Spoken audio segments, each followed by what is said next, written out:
now we're going to have a panel discussion or a conversation under the title Expanding the Field, Unfolding New Potentials Between Practice and Research. It's with 4 people in the panel and 2 moderators, Magdalena, Malm and Håkan Nilsson, and the panel will introduce themselves. Matteo, do you want to start? Thank you. Yes, so we'll just start by, so the panel will introduce themselves and a kind of, we have the Swedish word spaning, which I don't know how to actually, if someone has a translation, but a kind of view into the future or like an issue that you feel thought would be interesting to raise in context of this theme that we're talking about today. So, hello everybody, I'm Matteo Lucchetti. I'm the guy that wrote the class before. And I'm here because I'm representing Visible, that is an institution that I'm running with Judith Finander since 2010, so it's our 8th year of practice. And by introducing myself, I also tried to go towards the question that was mostly like, how do practice and research can interact with each other and influence each other with respect to conversely. And the Visible is a project that started in an artist funded institution. So Michelangelo Pistoletto, that in '94 started his own place called Città dell'Arte, and his main idea was coming also from his experience of the 60s and 70s of opening up the studio, performing through collaboration, inviting other expertise in his work in order to produce a work that would be more meaningful in society. He set up this foundation where different experts from different fields of society could come and work with him, with other artists, and produce different projects existing in different parts of society. That's why he called it Città dell'Arte, very much inspired by a Renaissance idea of the Uffizi, where the offices were like responding to the different needs of society, having the artist as somebody that could always come with new perspective, new ideas to inspire other practitioners.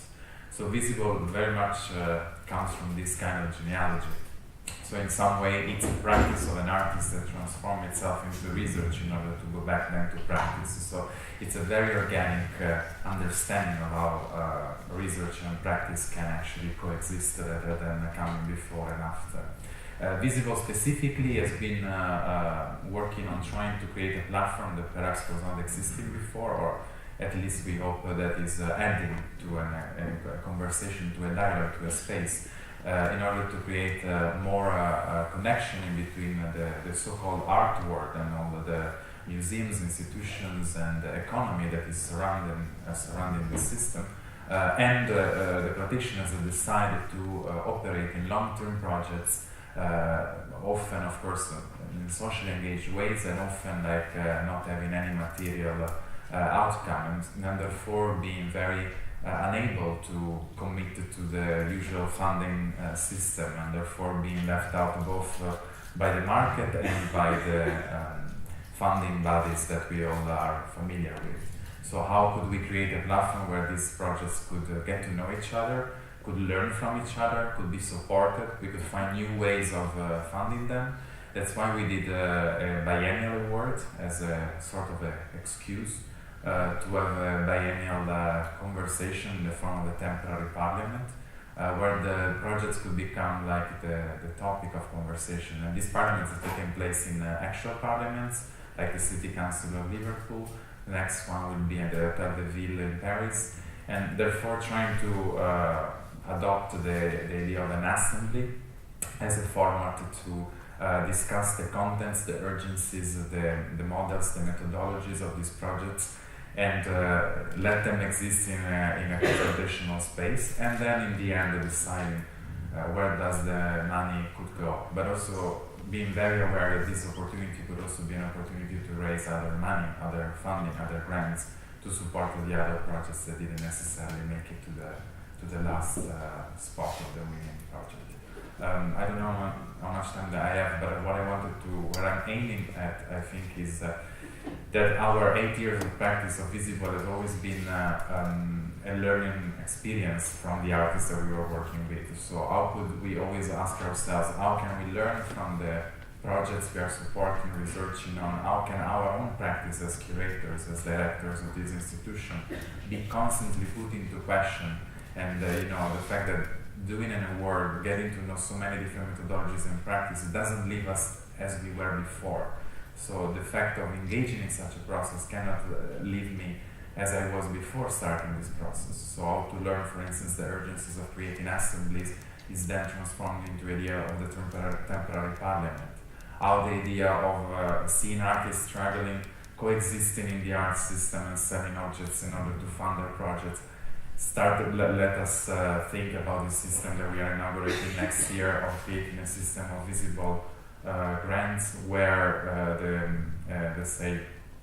purchase of artworks from certain galleries we are collaborating with will end up in a fund that then will go to the supporting long-term projects that are happening and need more funding to go on. So what I mean is like how the practice, how engaging with these artists needs to be for people that are more than in charge as curators or people in the institution, need to be like putting fire under our position and always making us question, are we doing enough to make these shifts that we are observing more sustainable, to make them happen more, to make them, to let them exist within our ecology. So this is how we understood in our practice, and of course it has always been also another thing that the last thing I can mention is also this idea of public utilities that we have developed throughout the years. So how this experience of getting in touch with these projects, we always questioned how could we turn it into a pool of knowledge that could be then shared again in the form of publications, in the form of exhibition, talks, workshops, and every time also trying to interact with education systems. So how could we also collaborate with the curators, artists of tomorrow, and by bringing these practices and let younger or emerging practitioners understand that it is possible to reinvent an institution, it is possible to start an organization that responds to your needs, and it is possible to create those loopholes and take advantage of those loopholes that makes possible for the system we operate within change and therefore have an impact on the society we live in. Thank you. Lotte? Yes. I'm Lotte Lederballe Pedersen, and first of all I'd like to thank you, Magdalena, for inviting me to take part in this panel. I think at this point in the conference there's already been pointed out several ways of expanding this field.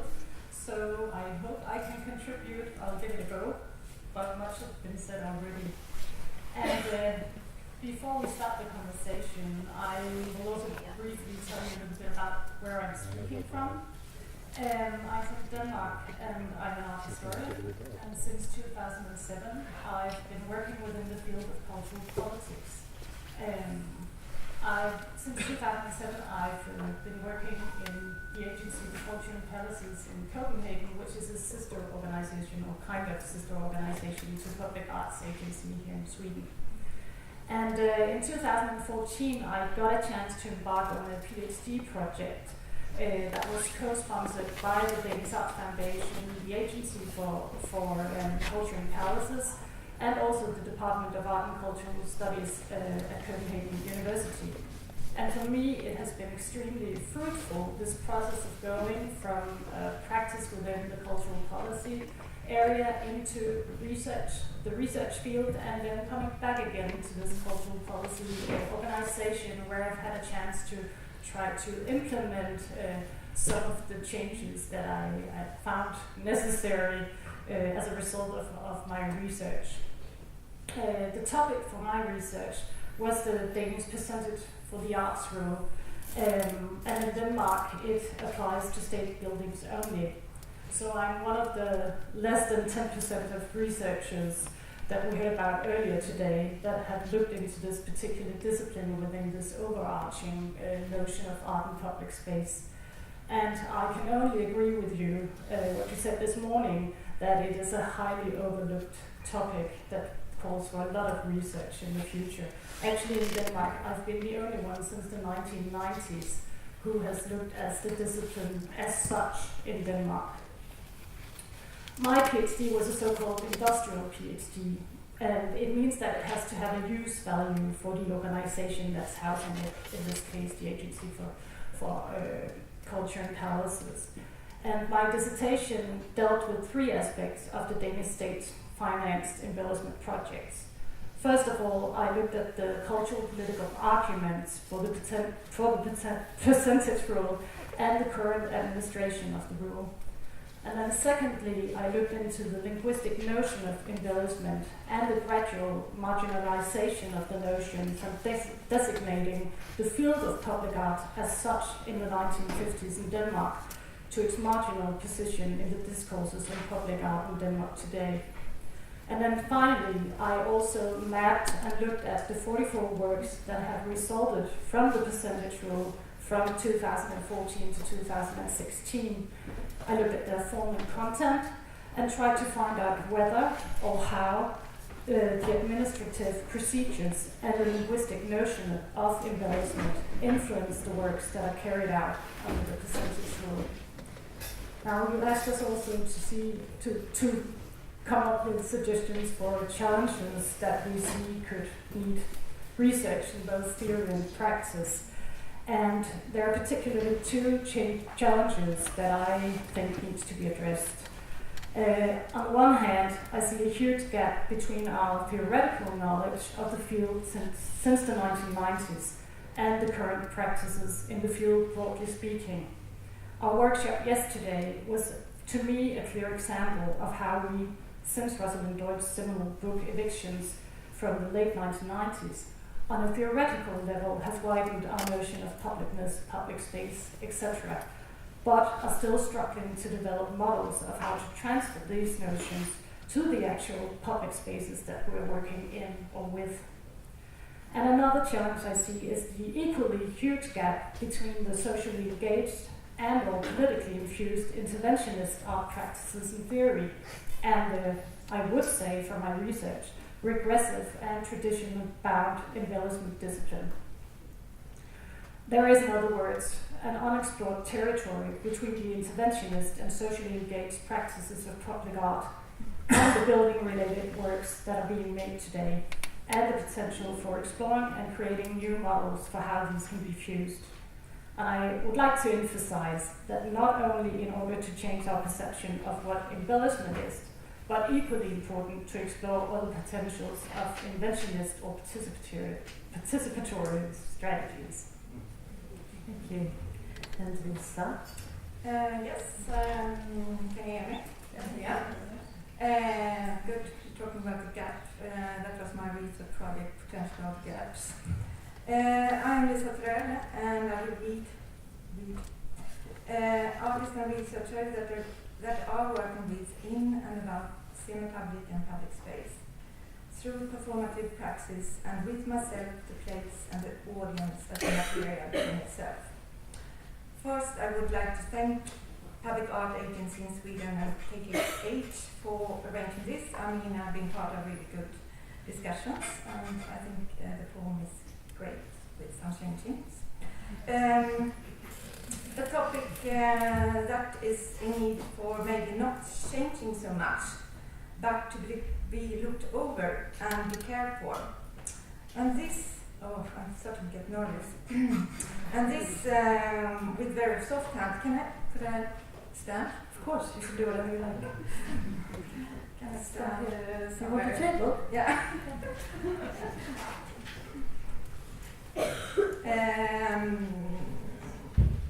Yeah.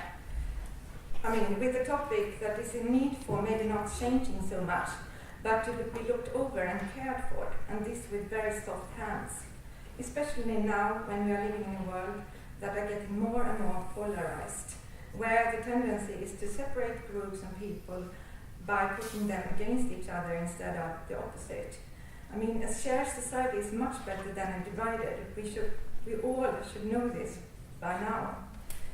To work with public space is to work with that, with what that is here, there at the very moment and to trust it, respect it. It is a stage where the ground is shared. I like it because I don't know who I'm going to meet, what will come next, nor how I would react. It is also a space that has a different history from country to country.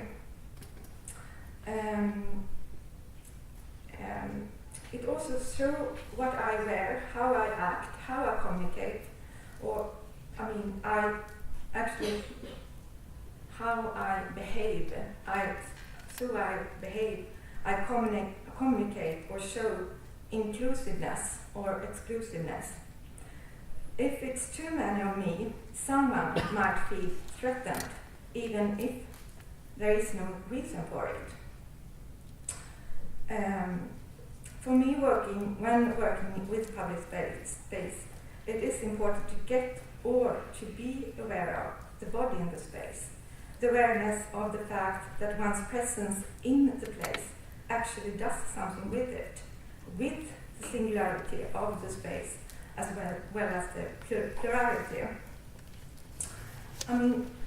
Now, these days, we have gone through lots of reflection in the semi-public space that is taking care of the public space. One reflection is, for example, that a new board between Swedish Public Agency and Royal Institute has much presence of the written word, but not so much at all by the painted, sculptured or acted word.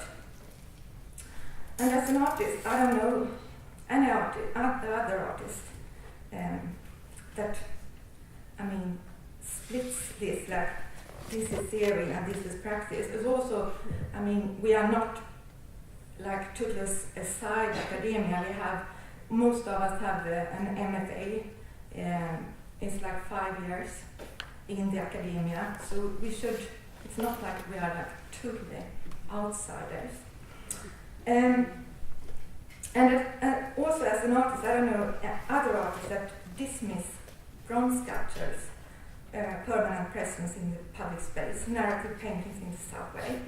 For me, it's very important to not being part of something that splits up even artists, also artists that I actually want to hug. Now comes to the blurry part, because now it's like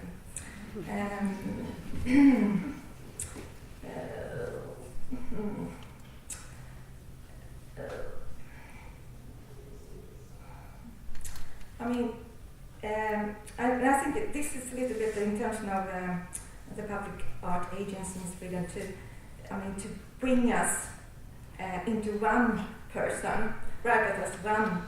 It was just one of us that produced. We are all producers of the art field or the public art.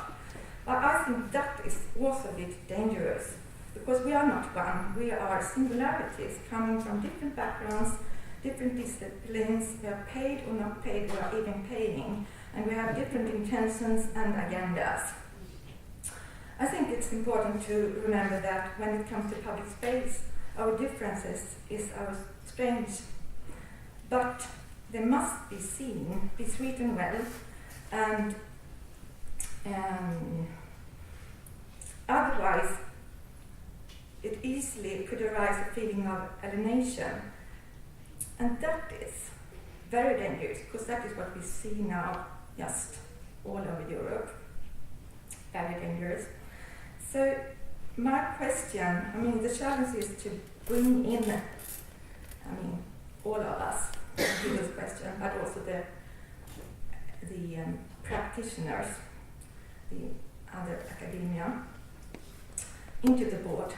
Definitely, we should have a great place there. And also, because public space, if you're working with public space, you have to create trust in the space. And that you do by talking about your intentions. How you're going to use people, and how they could use humor. And so this is the challenge, I think, for future, to create trust. Because when you have done that in space, then comes the sharing automatically. Yeah, that was me.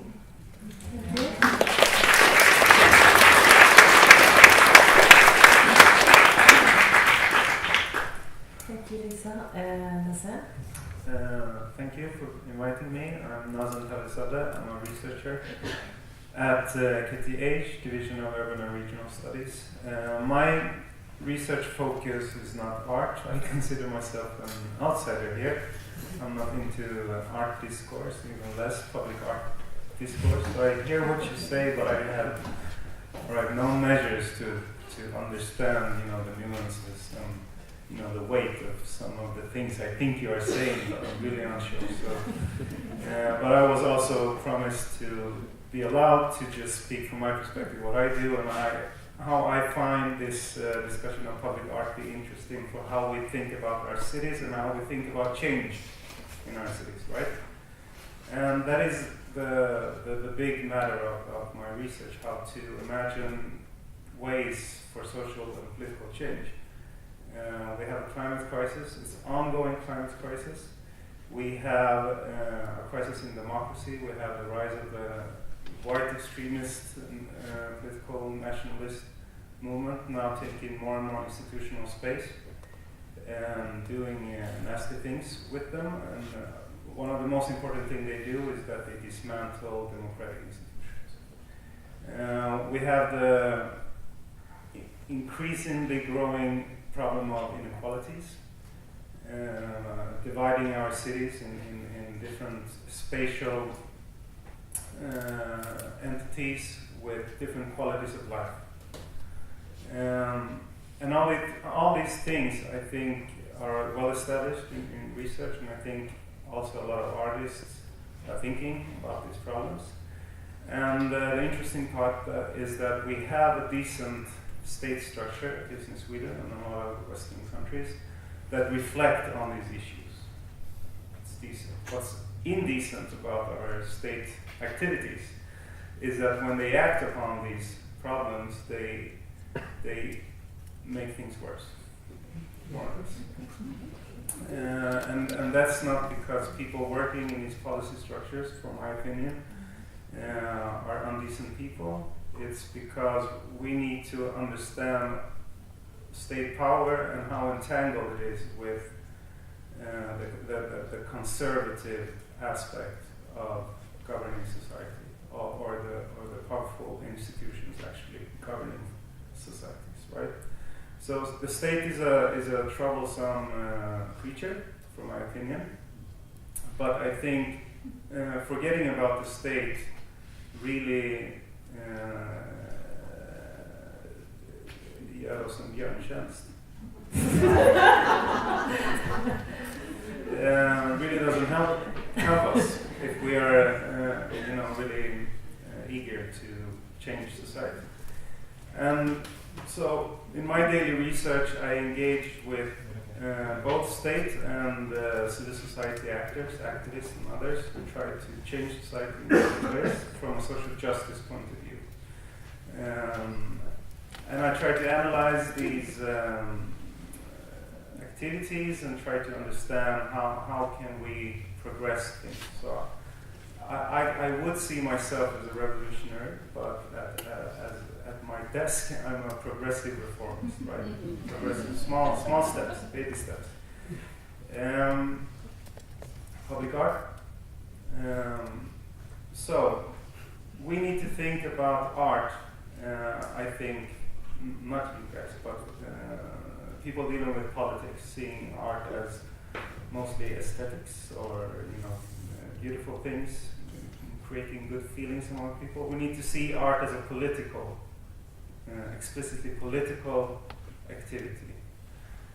Why? Well, it's because most people in politics looking for new social movements at the margins, among marginalized people, usually get disappointed because there are not so much social movements or at least not political movements, and when they emerge, they are not that transformative, or at least they are not that successful in actually changing things. I've been spending the last years studying like grassroots social movements here in Stockholm and other cities in Sweden, and what happens to these mostly young people when they start to contest the state or other powerful actors in terms of changing policy structures is that they get psychologically or physically beaten down. So we have a lot of vulnerable movements. So people think that, well, we have a post-political situation because nobody's contesting things. I think they miss the point. Why? Because if you look at what is actually going on in civil society, you have fireworks of political articulations, but not in terms of political movements. You see them in other spheres of society. You see them in what Habermas would call these counter-public spheres. You see in different aspects, especially if you look at marginalized areas. And art is a part of that kind of activities. So culture as an activity is an important counter space where social movements start to talk about things that matter in their lives, problems they have, and build ideas, a worldview, a strategy, and from there, politics can happen. So what I ask, and this might seem trivial to you, but I think for urban theory or political theory, I think we need more of these kind of grassroots thinking about social change and democracy and politics. Where do we have these counter spaces where these countervailing powers can grow? Where does it actually happen? Does it happen in these public art projects? I think rarely. It happens in these popular spaces where I find people gathering by their own initiative, discussing about their own problems in very unglamorous facilities and unglamorous lifestyles, just dealing with everyday problems that they have. So I think we need to find different ways, and I think public art should be a part of finding new ways of strengthening an infrastructure for these unglamorous counter spaces where we can find these new political movements which can bring about social change.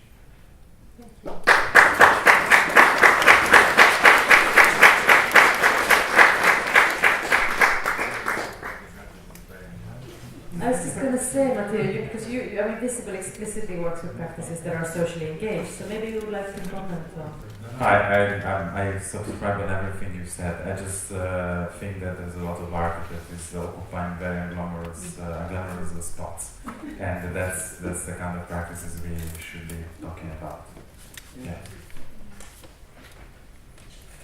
Well, I hear that you all kind of talk. We talk about grassroots movements, and we talk about independent art spaces, and we talk about individual artists who are making researches. In a way, the question could perhaps be, could actually the state facilitate such things, and how? How can you facilitate for a counter movement? Thank you for the question. Well, I think first of all we need to get over this state non-state kind of divide in political theory or in political practice. Are we for or against the state? This kind of, it's important in a sense, but for me it's like deal with the state. It's here. It's not going to disappear, and it's going to be even more important in more spheres of all kind of life. More or less. So deal with the state.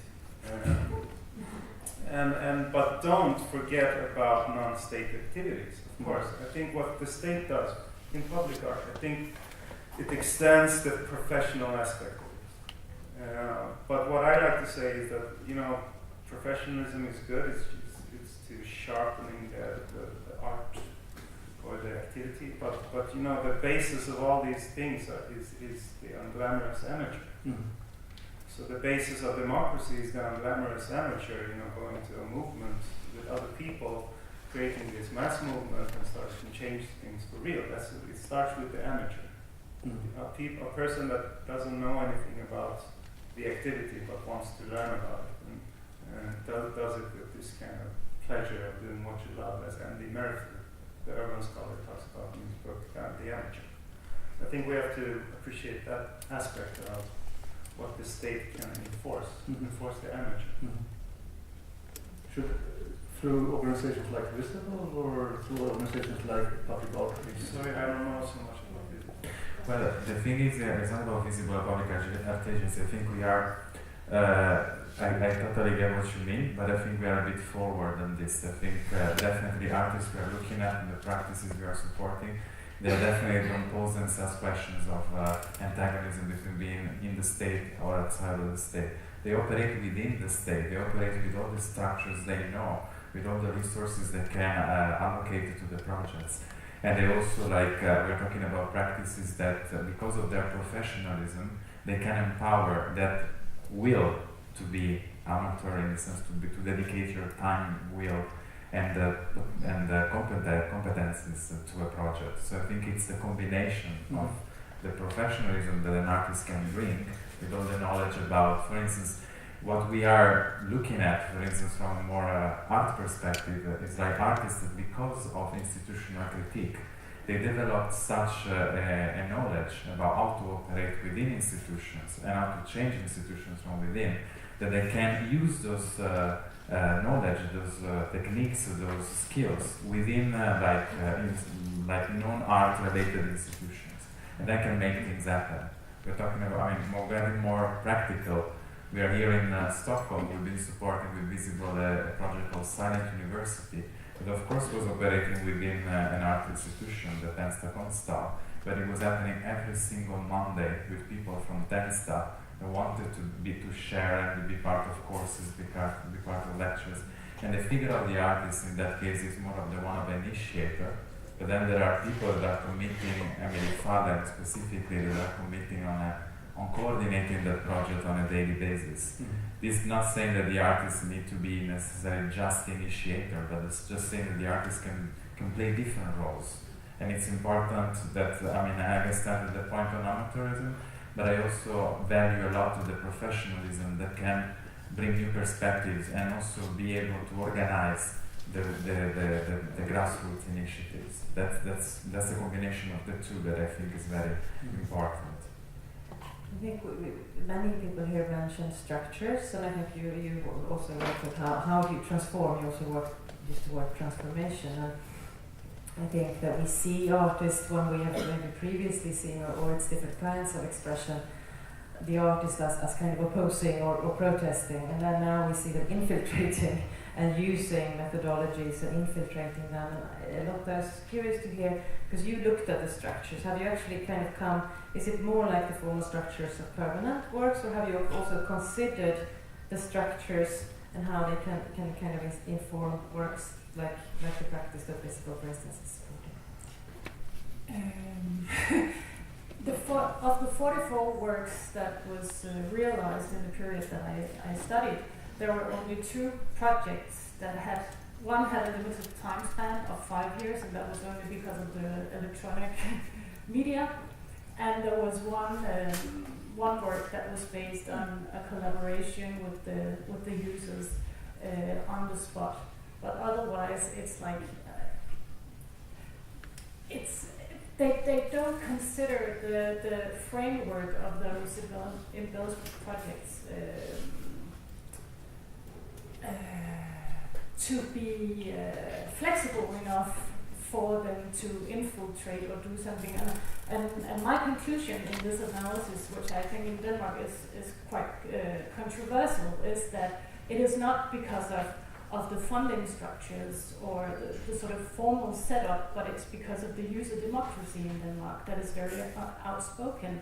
And actually it's not coming from the state or the financial supporters, the urge to have permanent integrated works. It's actually a need that is formulated by the users.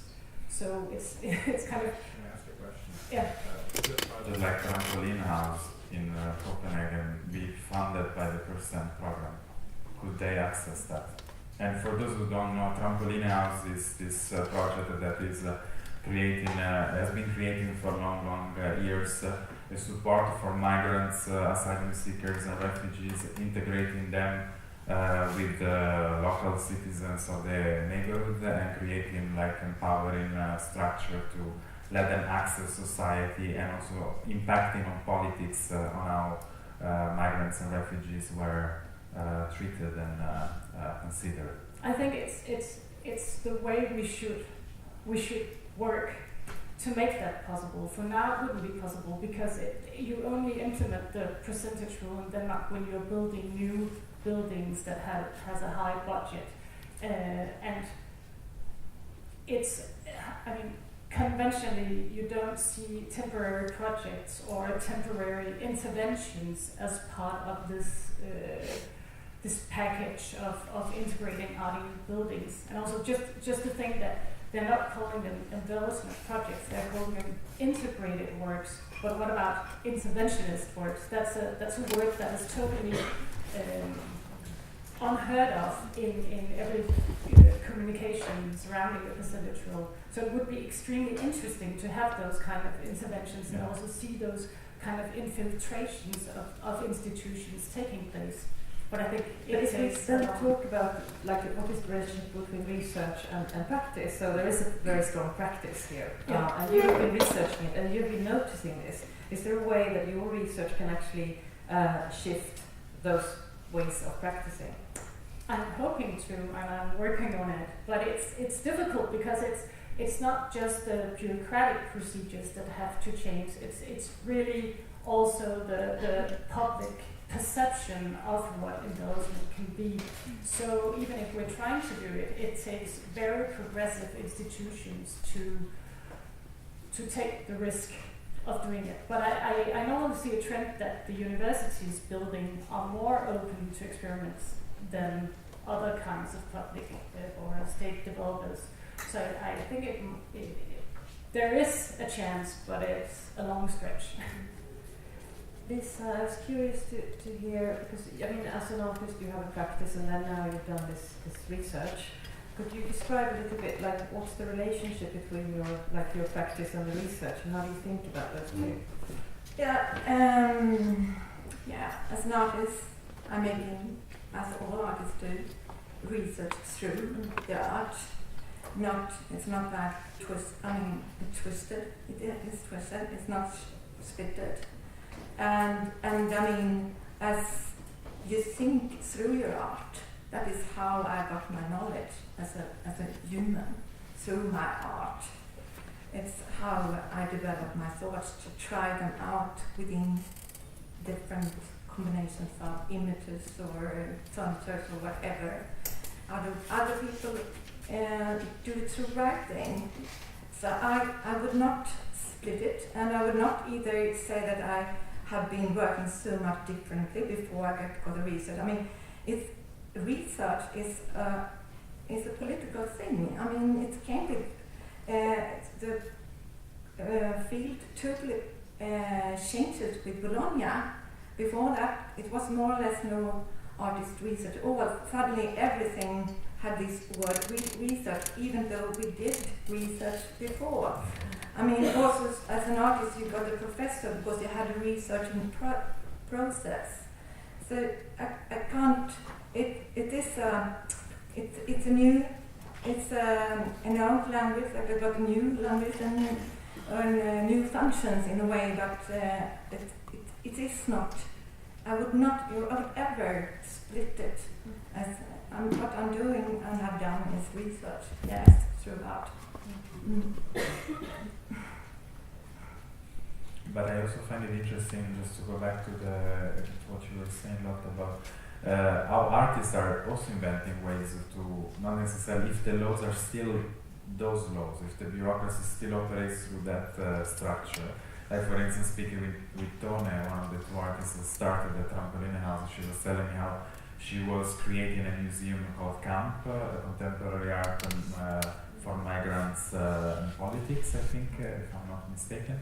And it was a way also to take funds that existed and then bring them to the house and then share them through other activities. But the fact of having a more long-term museum kind of practice helped them, I think, to get new funding. So I'm not 100% sure about this, but just saying, this example is not like maybe the most accurate, but just saying that there are ways in which artists understand how to infiltrate, to find loopholes through which, another example I can make, for instance, that I know more about, is Jonas Stahl with the New World Summit project, a Dutch artist that has been creating a parliament for an organization considered terrorist within the different democratic states, and one of the last part of the project created a parliament in Rojava in Kurdistan after the model of confederalist democracy. But the idea there was that all these things have been funded by the Dutch state, because he was able to create an organization as an artist that all of this is of course described through the language that Mondrian or other state organization can understand and can approve. So it's also how do you twist and how do you use language in order to make certain things possible that otherwise couldn't be funded at all. But in Denmark, we're actually seeing private investors or private companies inviting artists in. There is a company called Aqua Purin in north of Copenhagen, which is working with water and water cleansing systems. And they invited a group of artists to just work beside them in the same space and come there every day, do their own thing, do their own explorations, do their own research, and also do temporary exhibitions. And it's working out extremely well. And it's like a coexistence with the other kinds of researchers. And sometimes they're really appalled by what is going on, and sometimes, I mean, there's this very fruitful dialogue between one kind of research and another, and just to find out what do they have to say to each other. And I think that kind of model, you also see it in B&O,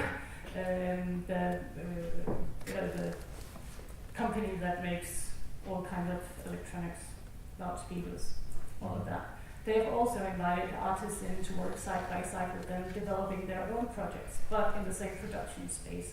So they're kind of new models that I think in time would be interesting to try and implement also in the building-related percentage rule projects. That's an interesting proposal. What were you saying before that? I think you said kind of take control over or learn to speak the language of the control system, or I was thinking research. And as a researcher, we were talking earlier on also today about how research actually, I mean, in a way, with all these things that you have to fill in to get even to be considered, it kind of kills every energy possible in the project. So how can one being an artist and keeping that independency and still gain from research money-wise? What was the question? No, I don't know really. But no, I think that we talk very much about independency. Yeah. And I think that in one way, research money can be a way of facilitating that independence. Yeah. But with the research money comes also a contract with a lot of things that you have to fill in, which kind of also limits that very independency. Yeah, but you know, as an artist, it's also very romantic figure that we are like that we are not that we are separate from the world. I mean, I have limits where to go to the toilet. I mean, to how big my work should be in a gallery, or I mean, it's so many limits all over. I mean, and also, I mean, this is not. Why should I have this question? I mean, a researcher should always work independently. All researchers should be critical. I mean, yeah. So I don't know. The limitation is. I mean, that is actually the fuel for the machine to kind of find new ways to stretch it. I think it also points out to the fine line between recognized research, so maybe one happening in academia, that I understand, for instance, in that case, it can be very difficult to keep touch and appreciate what you were saying before, but to really play, to have two hats, not to be able to be funded in your research by your university, but at the same time to not to lose connection with what's really happening in the field. Because it happened to me that I speak with people I have a lot of esteem for, but they always, when they publish a book, I look at it and it's like the last 5 years are not there. And I understand, because research takes time and something that is just happening, but at the same time this is such a field that is changing by the hour, that sometimes it's also like you would want these books to be also tools for other artists to be inspired, to get to know what other people are trying and to try themselves in their contexts. So there is a gap, and what Lisa is saying I understand very well. The artistic research now is being, after Bologna, they're trying to also frame it in boxes that make an artist so far away from the field where he or she should operate, that sometimes you also have artists that are so caught up in research and doing PhDs and stuff like that, but then completely maybe losing a connection. So I think it's important that, when we speak about research, we also keep in mind the fine line of like trying to be on field and do that kind of research and not necessarily enter the power structure fully of the academia that can completely also cut those ties that are so vital, I think. I think also it's important to talk about academia as something that is it's so complex. I mean, it looks so different from field to field. I mean, we in the artistic research, it seems to always be like in parallel to art history or art historian field or art theoretical. But I mean, that is not the only similarity. I mean, it could be to physics. I mean, where they have to apply for their own, find their own machines before they. I mean, it could be. It's such a complex field, so to just compare like we do now is very strange. But what I also would like to say is that, I mean, you did this Konsthänder, what is that in English? Art happens. Art happens. That is, in a way, try to start something that is more, that is not just applied art in a way, like, I mean, to let the process find its way to the results, and I mean to what you said, applied, or what is the other word in science? If it's not applied, Scientific method, no. Grundforskning och tillämpad, applied. Ground science.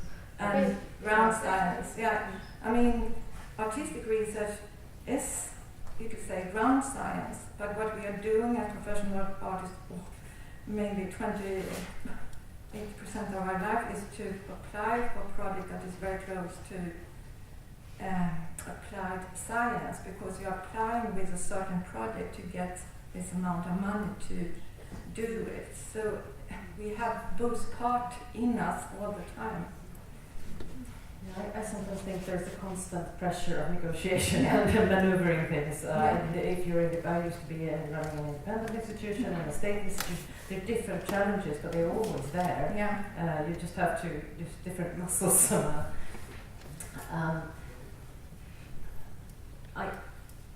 I think it's interesting the way you describe artistic research as what an artist does in a way, and I think it's the same for a curator. And I think actually, in running an institution, it is the same too, because by running it, like you say, you test things and you try to shift them and you try to keep that organization alive, and you try to, like you say, Nazem, you try to kind of transform structures in different ways. So they're not maybe that different. And then we have the more academic, which has its own rules, which is slightly different.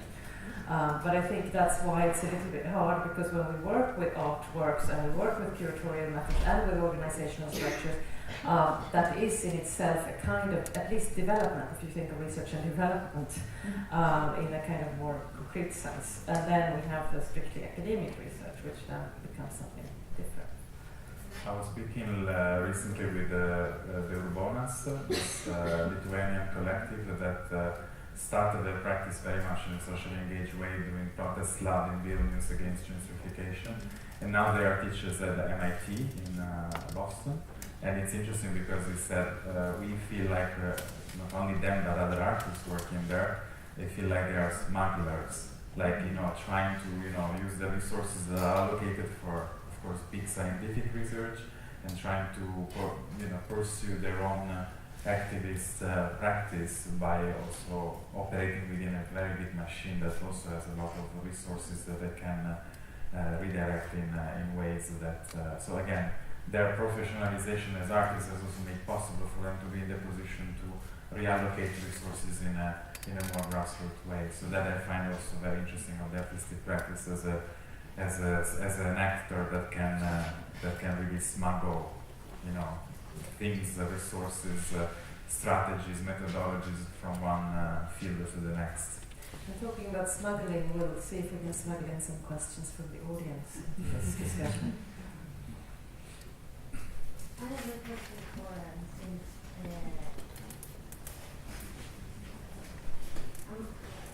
I'm interested in, you talked about the everyday spaces where people discuss their everyday issues and how to sort of engage. And I would love to hear just a little bit more of what you have identified.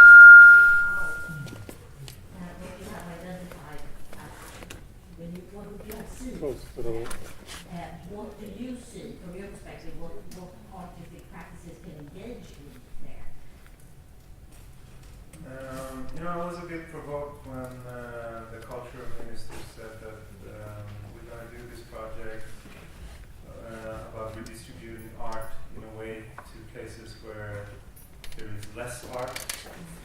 So maybe it wasn't exactly those words, but the meaning was that these places are impoverished because they don't participate in the election, and maybe a bit culturally as well. But if you would know what happens in marginalized areas in terms of culture, it's exploding with culture. You just have to know where to look for. And of course, if you go outside of a bus or a subway station and you look at the square, it's anonymous. So that you have a lot of problem with, the way the local culture expresses itself spatially, in space and place. But it's there, so you have to know where to look for. And a place where I go is like the normal meeting places. Now it could be this old cultural kulturgård. It could be this people's house, Folkets hus. It could be the Tensta Konsthall. It could be so many different things. But usually these weather-protected facilities are places where some kind of manifest culture takes place. But it could also be, this really, really unglamorous hyresgästförening lokal, the local tennis association, like a room they can borrow, or like the ABF studio, where people can, it's like popular education, have these projects where they build up studios, for example, in youth recreation centers where people record hip-hop music or other kind of stuff. So you have all these, I call them like counter spaces, because there you have some kind of counter public activity going on.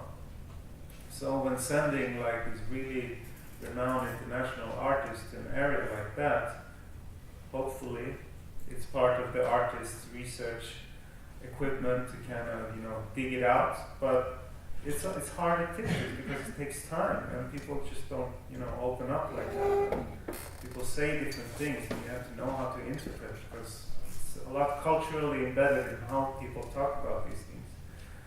So I don't think with the frame of time that these projects usually have, even like normal research projects don't have the enough time or methods to find and to really engage in these places. It's easier to just say that there is no culture. It's just easier. And because you have a whole social discourse enforcing that, you get away with it.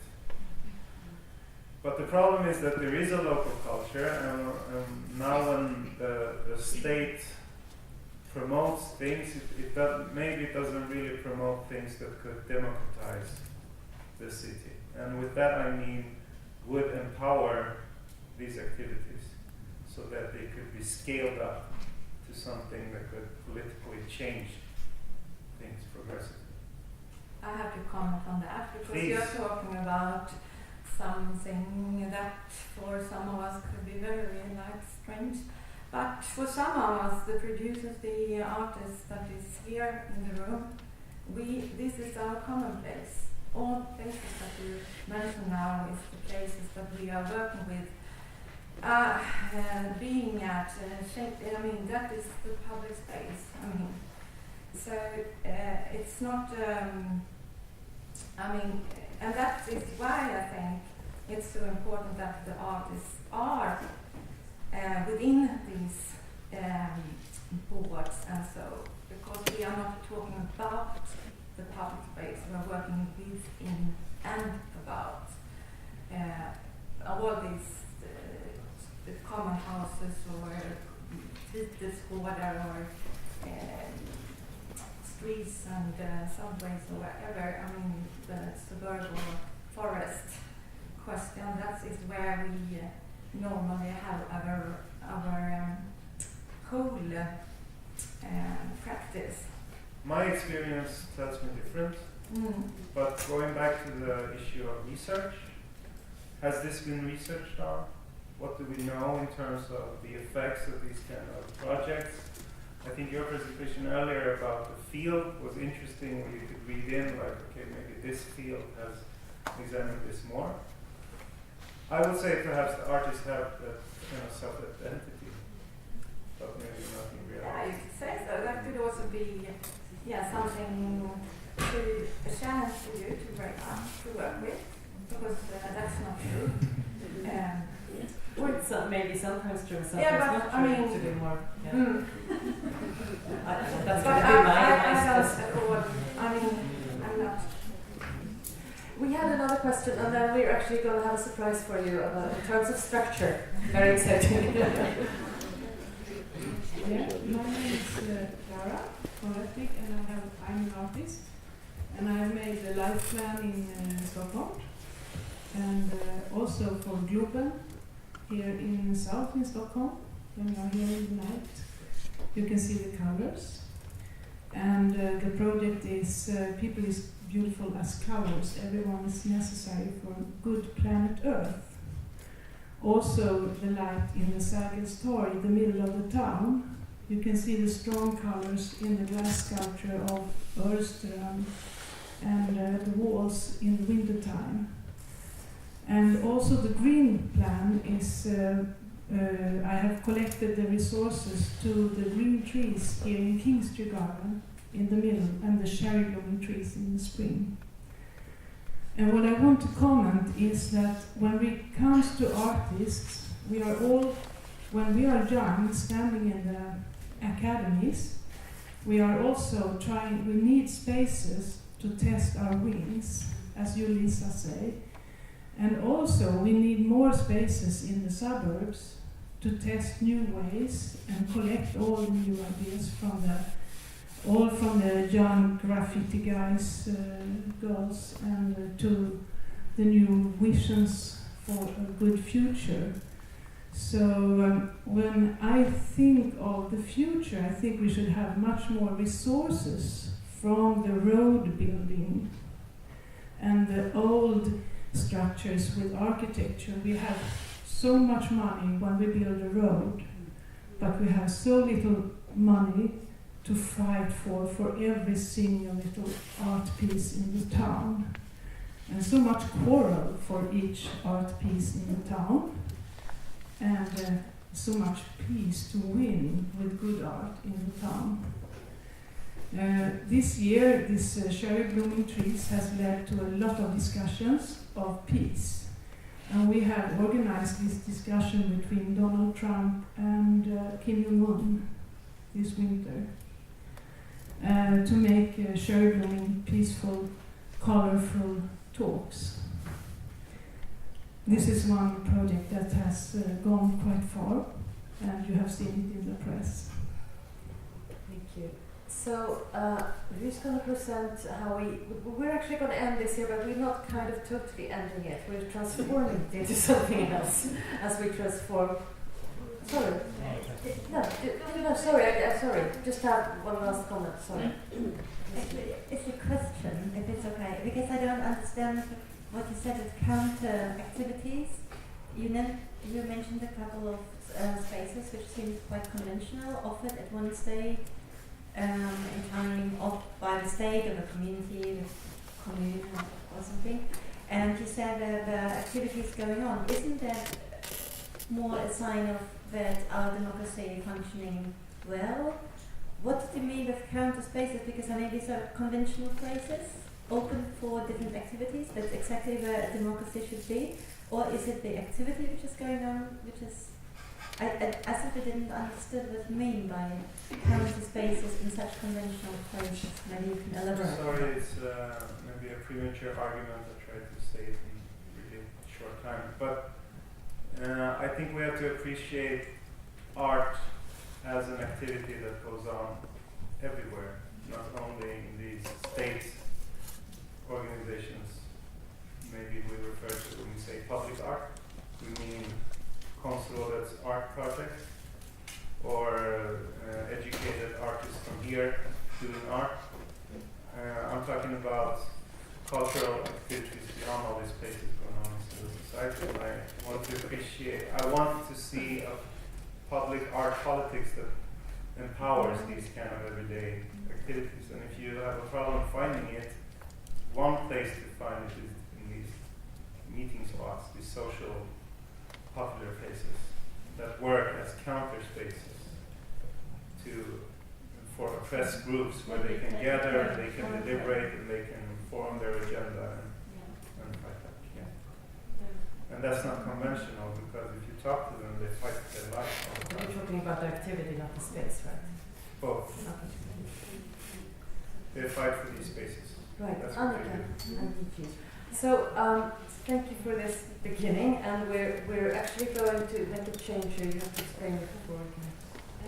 Yeah, the idea is that we have the room just so that you don't just face forward, but actually face each other, so that we can move the chairs just so that the backs to the But let's wall. just explain what we're doing. Yes. Yes, we're actually changing the last of the space, and we're doing this collective exercise that we will actually look at what were the themes that came up and what are we maybe missing, like this issue, like we have had a few issues brought up here. We decided that we've done a lot of group exercises, we'll do that together. And when we have done that will be one part, and then we will step into looking at methodologies. There are also challenges in terms of hierarchies, for instance. Like someone said, artists have the experience of like, oh, we're doing this project, oh, well, of course we need an artist, and how do we relate to, when we collaborate across disciplines, how do we handle the hierarchies that arise, and how do we handle the power questions? So the how is the second part, and the first part of this is like what, and that departs on the themes that we have talked about those 2 days. But like, what did we not mention? What is not on the wall? What is really a relevant thing that we missed out on? So if we just move our... But wait, Lisa wanted to ask something. Yeah, here during these days, it is that there is a collection going on our voices, our thoughts, and our ideas, and our material, and we wonder what are going to happen with this material. Yeah, I was just going to say, we had that question during today and yesterday, and we are going to digitally document all the notes and then share it with everyone that was participating. It's not a material that we produce together for the public art agency as such. It's more for everyone to use if they want to go further with like a research application or start a collaboration amongst yourself. It's not, we can't do research, so this is just to sort of map the field for anyone to take further, and all the material is going to be shared afterwards. Then of course the research report will also look into this material and see what conclusions they can draw from it. So in that regard, some stuff might be concluded through the conclusion of the draft report that was presented earlier today. But please use the material and please collaborate, because we can't do the research ourselves. So it's for you guys to use, not for us as such. So we just want to map the field, and the next thing on the agenda today then is also how to do this. So it was great that you asked the question. Thank you. Yes, so we're just continuing the the same conversation that we had, and Magdalena, she posed a couple of new questions. So just turn a bit so we can see each other, because now we're just facing these nice people, but just turn your chairs a bit so we can see each other.